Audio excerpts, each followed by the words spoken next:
Okay. So, before going for this theorem, Henry-Wheeler theorem, Weierstrass theorem, we require one or two lemmas which will be needed in the proof of these results. We have seen already proved the following theorem, that if I n, where the I n is say closed interval a n b n, is a sequence of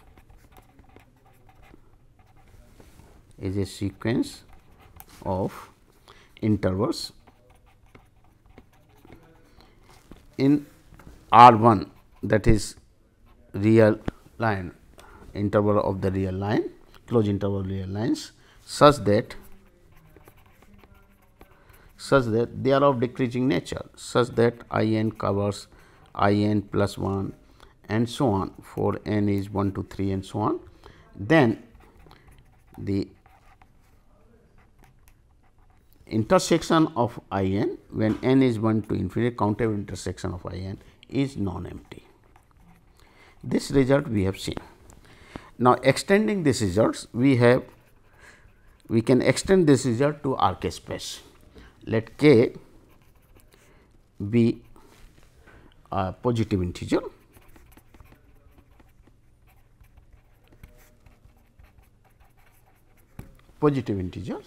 if I n sequence I n b is a sequence of k cells,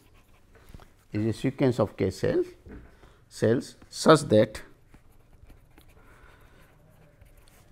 I n covers I n plus 1 for n is say 1 to 3 and so on.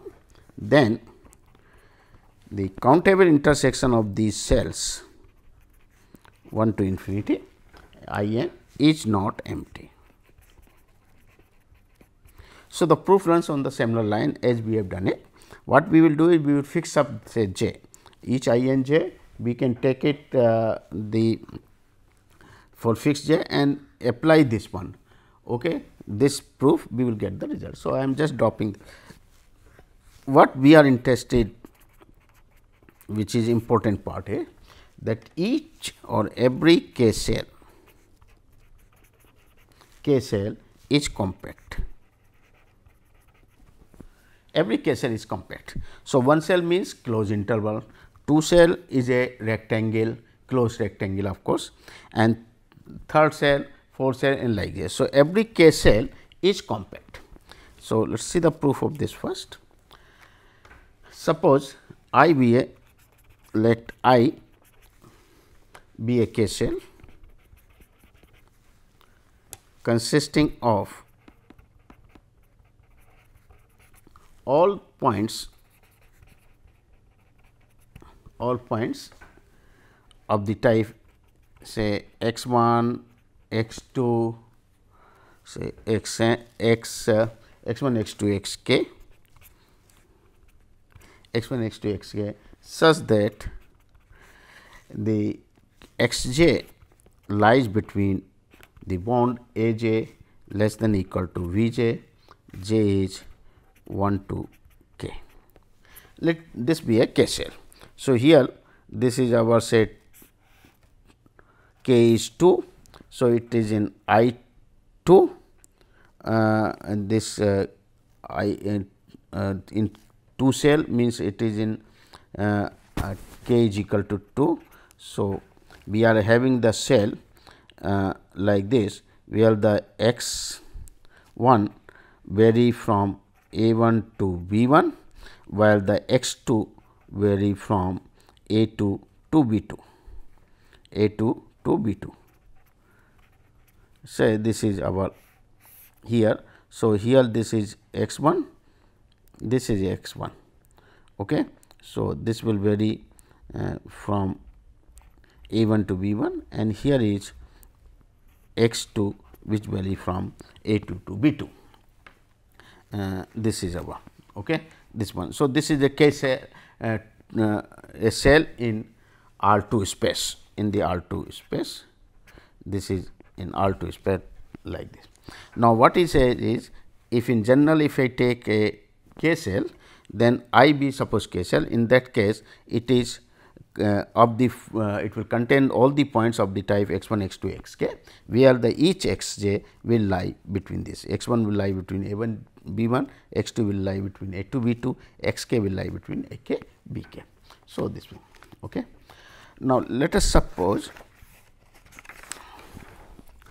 the distance between that is delta. Let delta be sigma b j minus a j whole square, j is 1 to k under root. This is our. So, if you look this one, this is the same as what? So, b 1 minus a 1 square plus b 2 minus a 2 whole square. Okay. So, this will be the same as if I picked up the 2 point x and y in this set, x and y. X is say x 1 x 2, y is say y 1 y 2. If we picked up 2 points, then the distance between x and y in this R 2 space topology will remain less than this number. So, obviously, then distance between x y in R k space, that is we are denoting by same x mod of x minus y, will be less than equal to delta, when if x belongs to I, y belongs to I. So, x is x 1 x 2 x n, y is y 1 y 2 y n. Okay. We wanted to show this I is compact. So, assume that, let us suppose I is not compact. Suppose that I, the K cell I is not compact. It means that out of open cover of this, any open cover if I choose, then it cannot have a finite subcover. So, that is there exists an open cover, say G alpha of open sets, open cover of I, which contains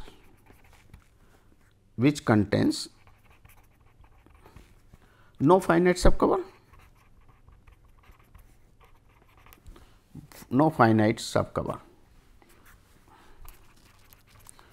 That is the meaning of this if it is not compact.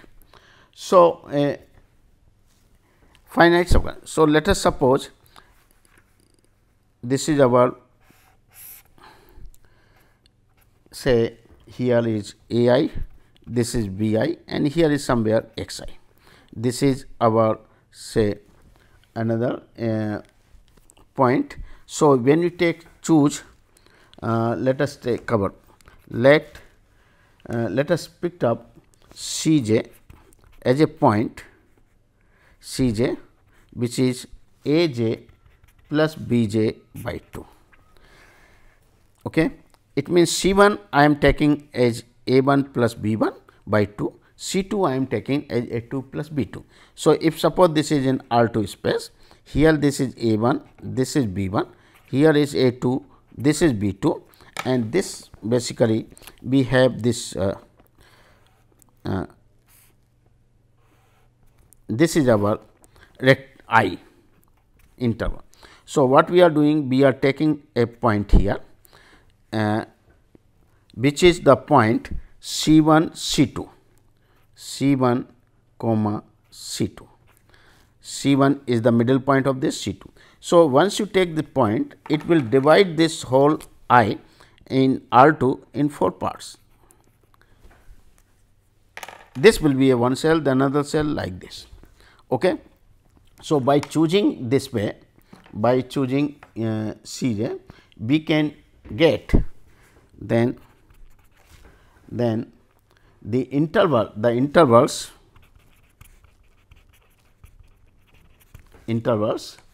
A j C j and the then the interval S is C j and the interval C j comma B j. These intervals will determine the cell, will determine 2 k cells. Suppose Q 1, k cells Q 1 whose union is I. This is what okay.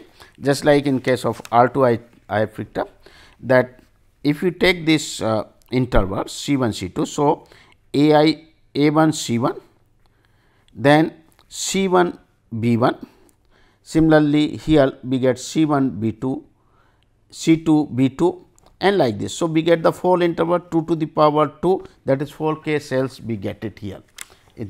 Now, if I is not compact, then at least one of the cell will not be covered by a finite, will not be compact, that is open cover of one of the cell will not have a finite cover, there will exist an open cover of one of the cells. Okay. So, at least one of them union. So, what is, since I is not compact, since I is not compact,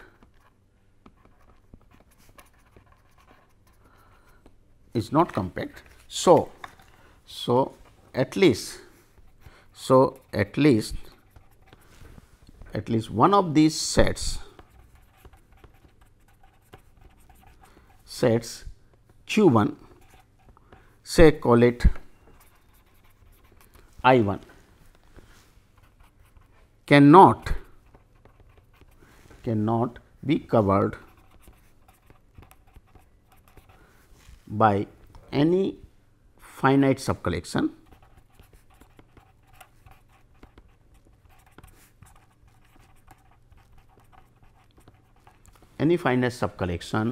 of the open cover G alpha. Otherwise, if it is so, then I 1 will be compact and contradicts to I. Okay. So, that will be next step. Now, picked up now I 1. Now, pick up I 1 now and again divide, again subdivide this I 1 in a similar way as defined earlier and continue this process. So, when you divide again, you are getting I 1 say, or I 2 is one of the cell which is not covered by any finite subcollection. So, again I 2 you again subdivide it and like this. So, continue this process. So, when you continue this process, then we obtain in this process we obtain a sequence say I n with the following properties.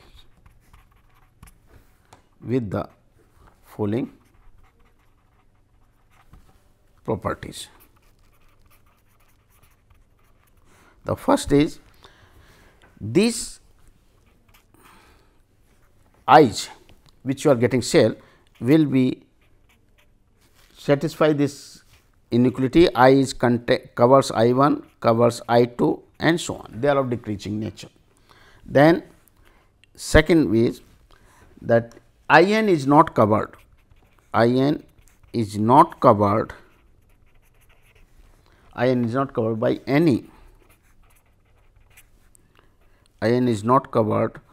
any finite subcollection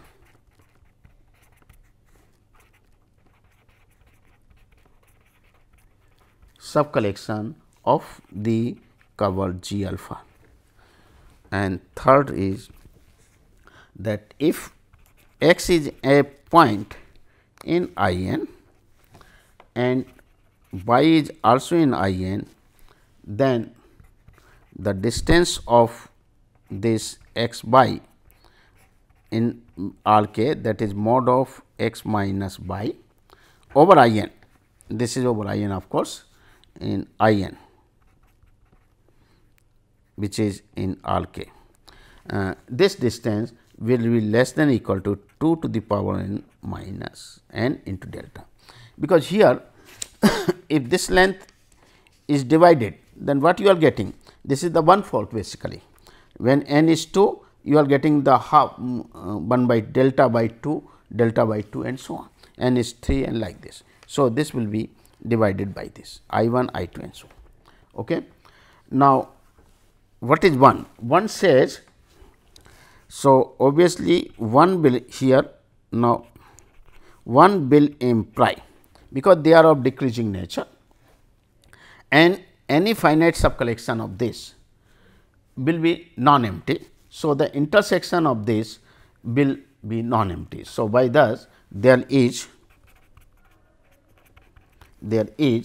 a point x star which lies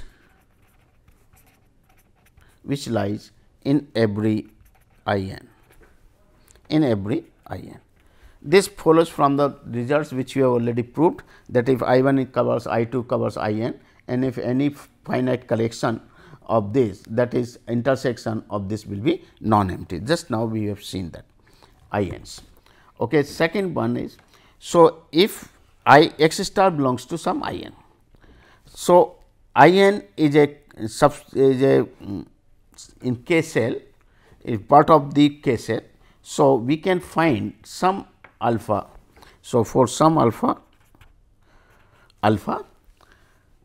x star, this will belongs to the one of the element, for some element of the open cover, say G alpha, because we have taken G alpha as a open cover of the I. So, this x star will belongs to some of the G alpha for some alpha. Okay, alpha. But G alpha is open. So, this star will be have as an interior point. So, we can find out a neighborhood around the point which is totally contained in this.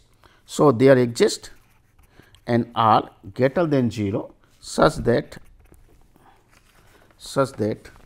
the distance y minus x star is less than r, will imply r is in G alpha, that is an interior point, that is nothing.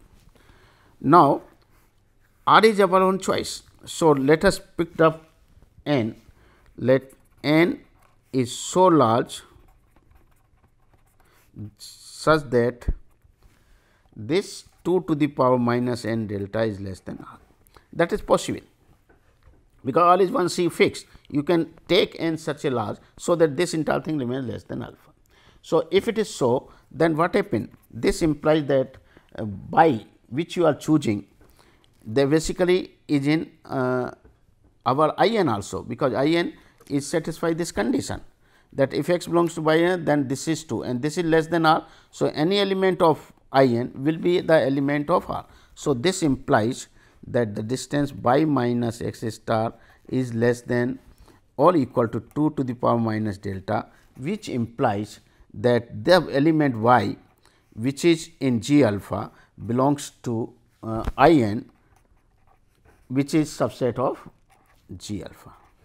So, every element of y n I n will be in G alpha for some large n, for some, which therefore, for large n or so for particular n, I n is contained in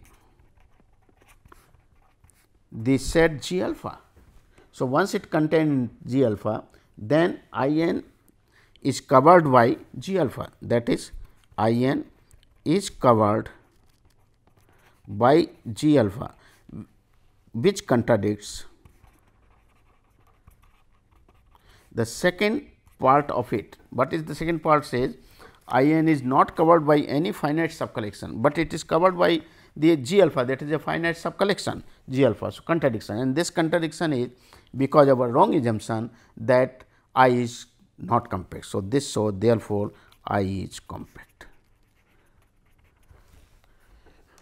So, this proves the result, means every K cell is a compact. So, in particular every closed interval is a in that is a compact set, because that is also. Now, this gives a very interesting result which we call it as a Hahn-Boyle theorem. Hahn-Boyle theorem. Okay. But basically this theorem says that the statement of the theorem, let it be, the theorem is Hahn-Boyle theorem is, if we a subset K, a subset K of R, subset K of R is compact if and only if it is closed and bounded, is closed and bounded. So, this is a particular when you are choosing R space. So, in general R K space we will prove some results. So, in a particular case we can say derive the Hahn-Boyle result. So, the result is first that is important. The proof of this, the proof follows from the theorem, from the next theorem. What is this theorem is? The theorem says that if a set E in R K,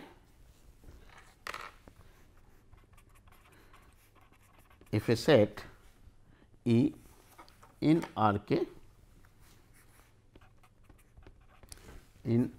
K has one of the following three properties, has one of the following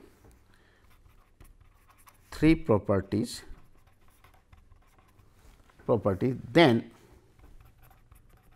then it has the other two.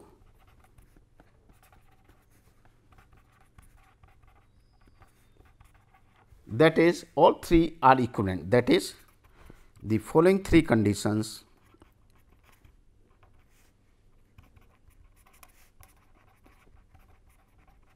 are equivalent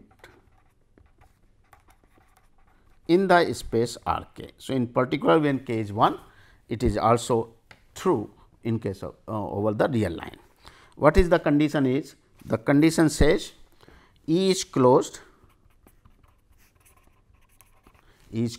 and bounded. Second condition shows that E is compact. Third condition tells every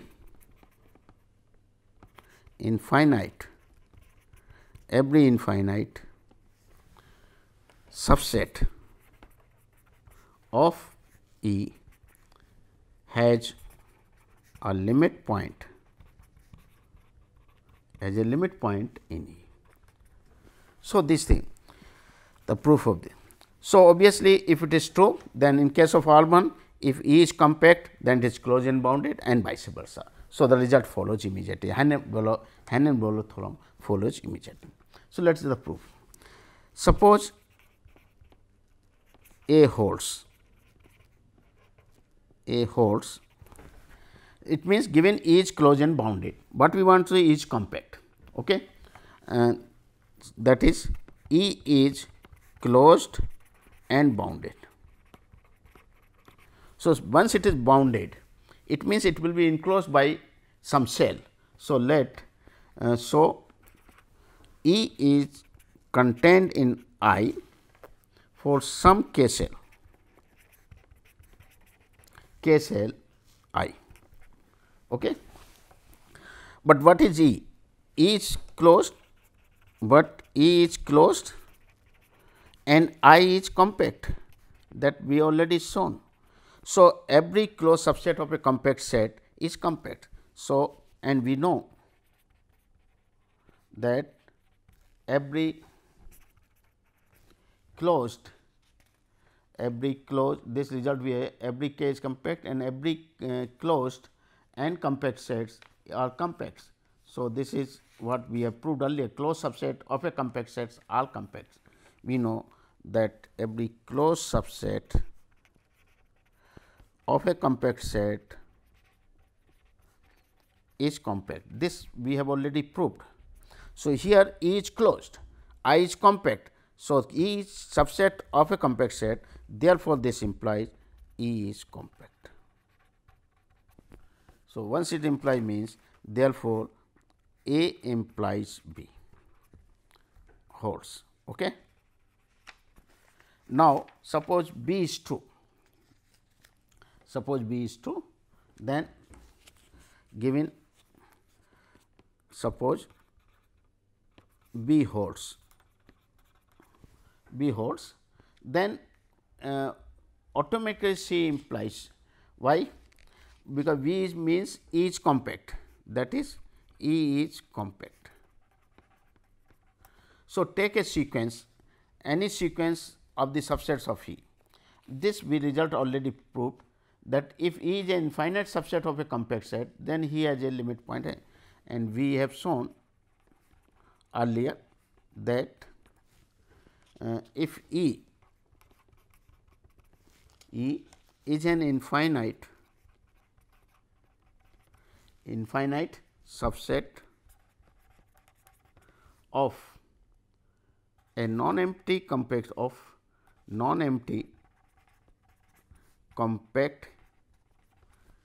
sets K, then E has a limit point in K, limit point in K. This we have shown. So, here E is compact already given. We wanted that every infinite subset of E has a limit point in E. So, what it shows is if this infinite subset of E, if I choose, and infinite subset of E means we can have it the infinite subset non-empty compact subsets of K, then this will have a limit point in E. So, obviously, B implies C. So, that is nothing to prove is this. Now, to show C implies A, this we prove by contradiction. So, given that every infinite subset of E has a limit point in E. Okay. So, C is given, that is every infinite subset of E has a limit point in E. This is given. Okay. So, we wanted to prove A is closed, E is closed and bounded, but suppose E is not closed, not bounded, let it see first, not bounded.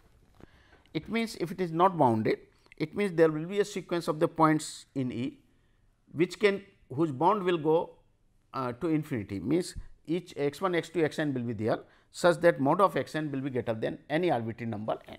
So, we get then E contains the points x n with the property that mod of x n is greater than n when n is 1, 2, 3 and so on. X 1 will go greater than 1, x 2 greater. So, the limit of this x n will not exist. So, let S be the set of all such x n such that x n is greater, the mod of x n is greater than n. Then obviously, this is an infinite set, because if it is finite, then we can get the bound for x n. So, it is an infinite set, and clearly it has no limit point and has no limit point limit point in R k. This is the set we are choosing in R S consider. So, once it is, so it has no, hence has none in E, and hence not in none in E. Mean this sequence will not have any limit point in E also. Okay? That is one thing. Okay. Thus is one. So, but what is this? This contradicts C, which contradicts C, because C says that if you take any infinite subset of E, it must have a limit point in S is an infinite subset of E, but it does not have a limit point in C. So, this implies that E is closed. Again, to show E is bounded. So, suppose further assume C holds,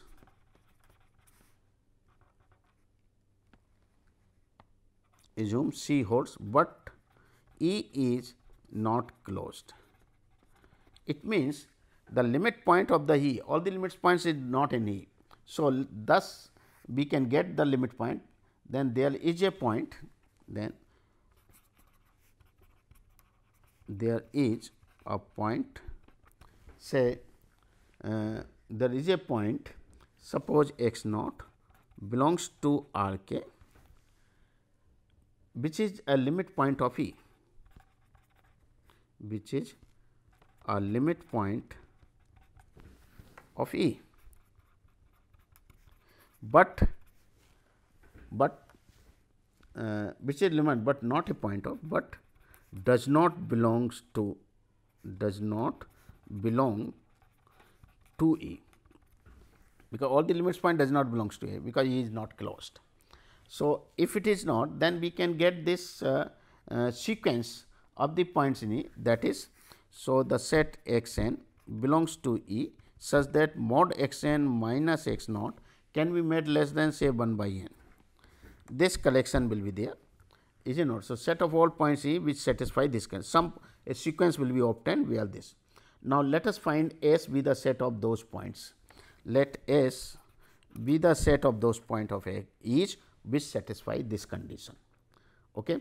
We claim that S cannot has x naught as a limit, S has no other limit point, S has no other limit points, S with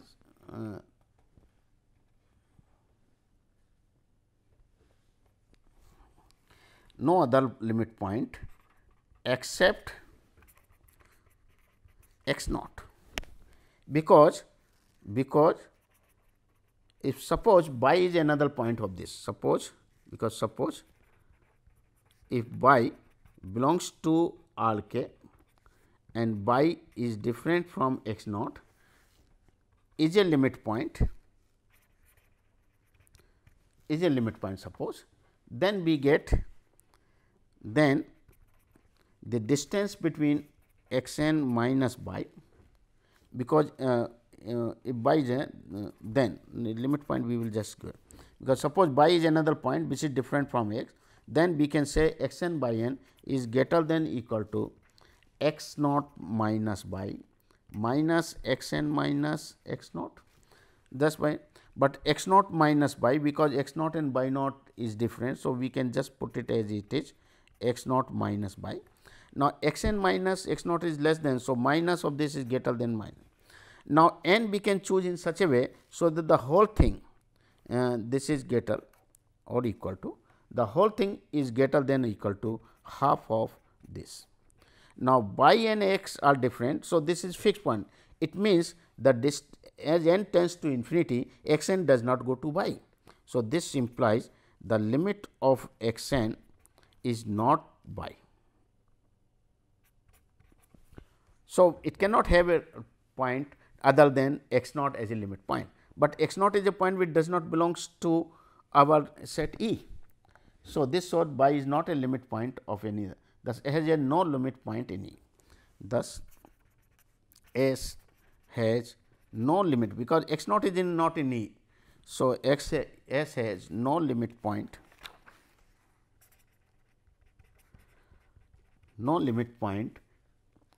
in E, hence contradicts our assumption 3, which contradicts C. Therefore, our E is closed. So, equivalence of 1 and 2 will implies the Hahnemann theorem.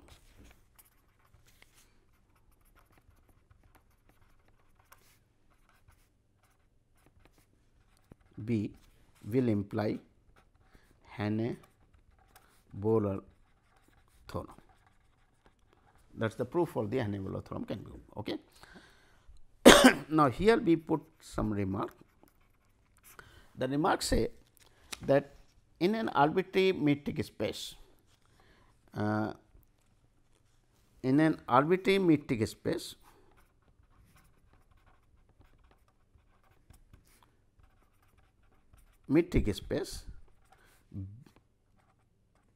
X D, the conditions B and C are equivalent.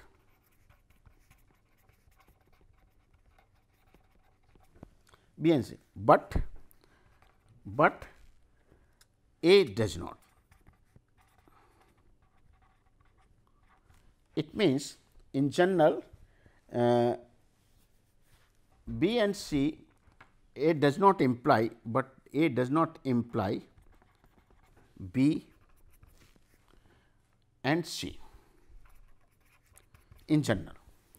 It means for arbitrary metric space, the compact set and the infinite subset of E has a limit point are equivalent, but if a set E is bounded and closed, then you cannot say whether it remains compact or it will have a infinite subset of E will have a limit point in it. It is not, may not be true.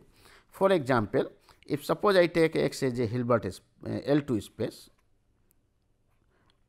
L2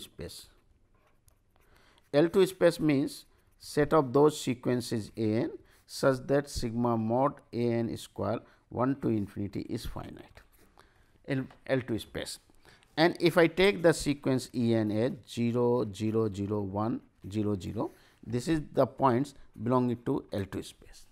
Now, if we take the norm of E n, now here norm of this, if suppose this I denote by A, then norm of A, of course, this is a case of function analysis, but I will, so we are not much going in detail, but this is the norm. So, norm of E n is 1 for each n. Therefore, E 1, E 2, E n, this set is there, E 1, E 2, E n and so on. Then each point having norm 1, is not. So, it is bounded. So, S is bounded and none of the point is a limit point. No point is a limit point, because it is a point set only, limit point of S. Therefore, we can say all the limit points of S belongs to S. So, this shows H is closed also. So, it is a closed ring, but it is an infinite set. So, we cannot cover it by means of a finite subcover, but S cannot be covered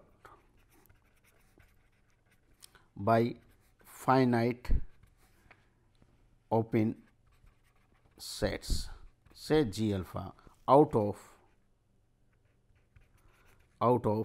open cover G alpha. Means any open cover here, we cannot choose the finite cover which comes, because it is infinite. So, it is not compact. It is not compact. So, this contradicts our. Okay. So, that is what we are not going detail for this, because it is a part of the functional analysis. The next result which we say is the Weierstrass theorem.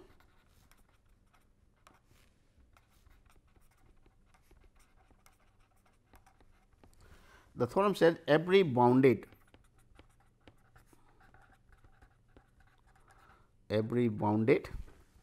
infinite subset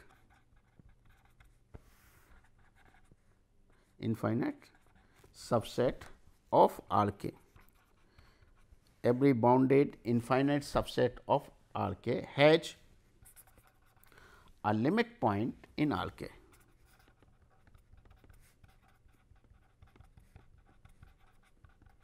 In R k. The proof is very easy. Since E, every bounded infinite subset say E of R k has a, since E is bounded, which is infinite also, set is a subset. So, E is a subset of a k cell I, which is contained in R k, because it bounded means it will covered by some k cell. Okay. But what is the earlier theorem says that every k cell is compact, but every k cell is compact. Therefore, I is compact. So, E which is contained in I, which is a compact set. Okay. And what this result says, the one result which we have already shown, that every, if you choose a infinite subset of a compact set, then E has a limit point in K. So, every infinite subset of compact set. So, if E is an infinite set of a compact set, infinite set of a compact set K, then E has a limit point in K. This we know, but we know this result. So, using this implies that our Weierstrass theorem, the proof of the Weierstrass.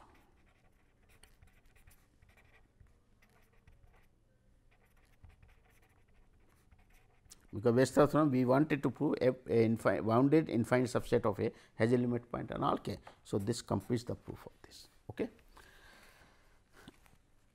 Now, we have one more concept of set which comes in that is the connected set. Okay. So, let us define connected set. So, first we have a separated set, separated sets. Okay. Two subsets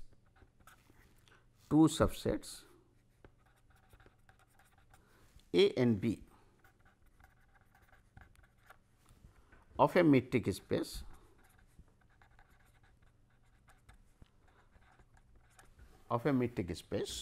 capital X are said to be separated if both A intersection B closure and A closure intersection B are empty set.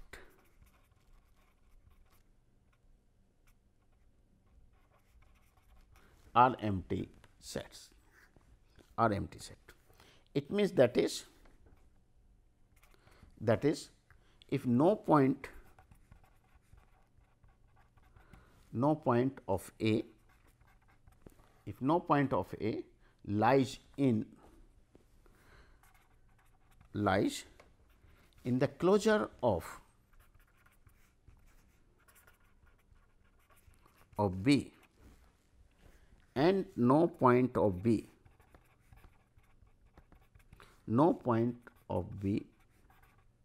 lies in the closure of A.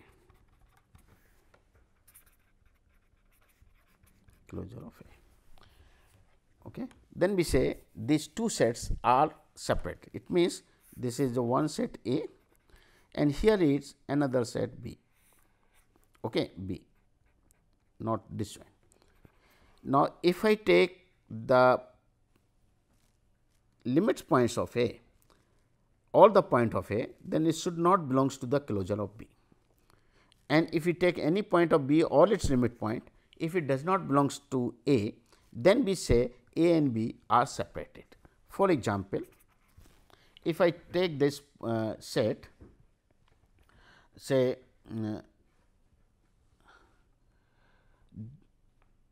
0 1 and 0 1, suppose I take the set 0 1, B is the set say 1 2. If I look this, so this is the 0 1 and here it is 1 2, this is 1 2, this is. Now, if we look what is the closure of B, the closure of B is this. So, this is our 0 1 is the set A, and when you take this, then it becomes B 2, that is the closure of B bar,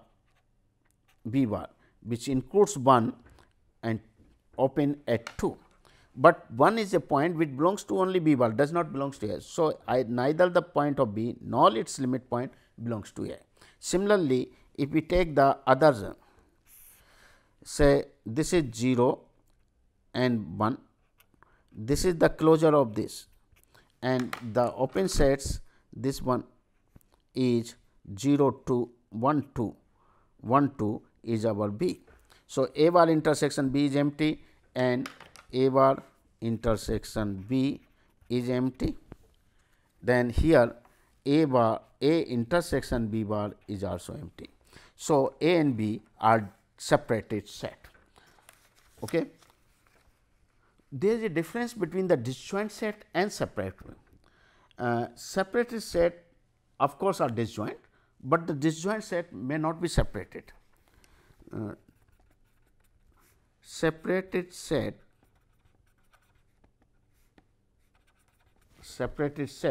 are of disjoint, are of course disjoint set, are of course disjoint, but disjoint sets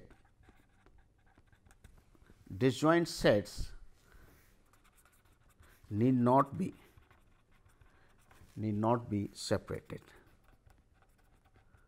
For example, if we look that interval 1 2, A is the set, suppose I take the interval close interval 0 1, and B is a set which is an open interval 1 2. Now, A and B are disjoint, A intersection B is empty. So, this implies A and B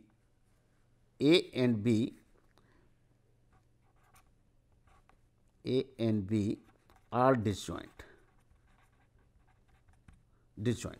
but A bar intersection B is not empty, A bar intersection B, because no, A bar A intersection B bar, sorry, A bar B, A intersection B bar is not empty, because when you take the closure of this, 1 is the limit point, 2 is also limit point. So, intersection will include 1, while the separate set said if both these are empty set. So, here at least this is not empty. So, this shows A and B are not separated. Okay. Now, we define the connected set now.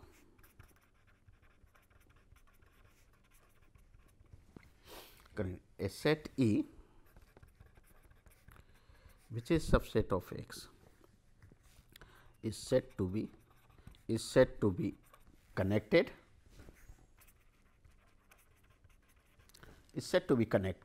if E is not a union of two non-empty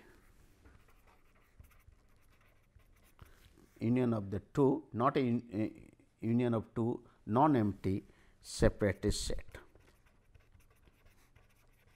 separated sets. Okay. So, this now one result we have in this connectedness over Lear line. What he says is a subset E, a subset E of the real line,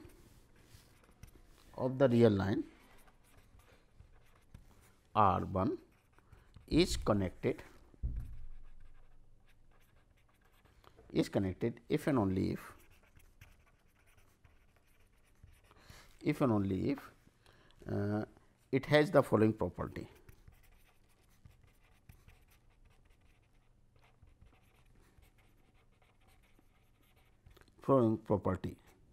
The property says if x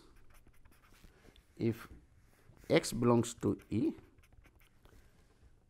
y belongs to E, and x is less than z less than y, then z is also in E. The proof is very simple. So, I will just give the outlines. If there exists, suppose if there exists a point z, if there exists x belongs to E, y belongs to E, and some z belonging to the interval x y such that z is not in E, then we will reach a contradiction. Then E can be expressed as the union of this set where A z is the set of E intersection minus infinity z, B z is the E intersection z infinity. Okay. So, since x and y are in way, since x belongs to A because it is in E and y belongs to B and A and B are non-empty and A and B are non-empty,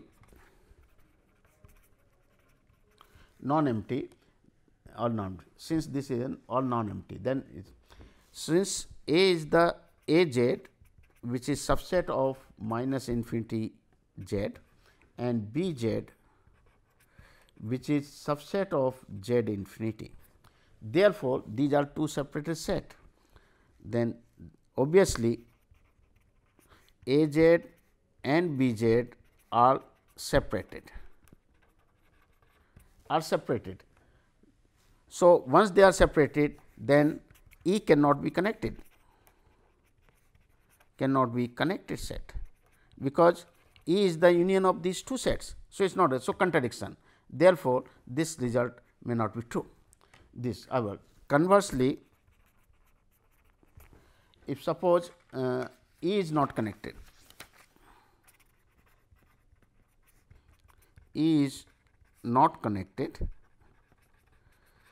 then there are non-empty separated set.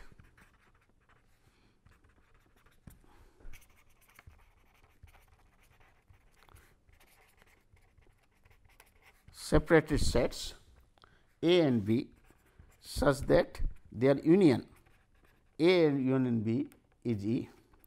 Now, pick up x and y.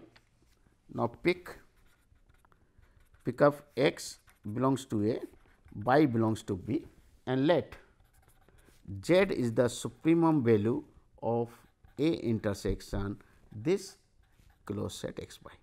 Now, obviously, this set A clearly x belongs to the A closure, x closure, and hence this z belongs to A closure and this z cannot belongs to B. Okay. So, what we get in fact, so therefore, x may be less than or equal to z and strictly less than y. Now, if z does not belongs to A, then in case then we have x less than z less than y and z is not in E. If z belongs to A, then we have z is not in B. So, we get there exists a Z 1 belongs to does not belongs to E, but such that Z 1 there exists a Z 1 such that Z x less than Z 1 less than by and Z 1 is not in B. Therefore, x less than Z 1 less than by, and this implies that Z 1 is not in by and Z 1 is not in by. So, this completes the proof. Okay. I think thank you very much.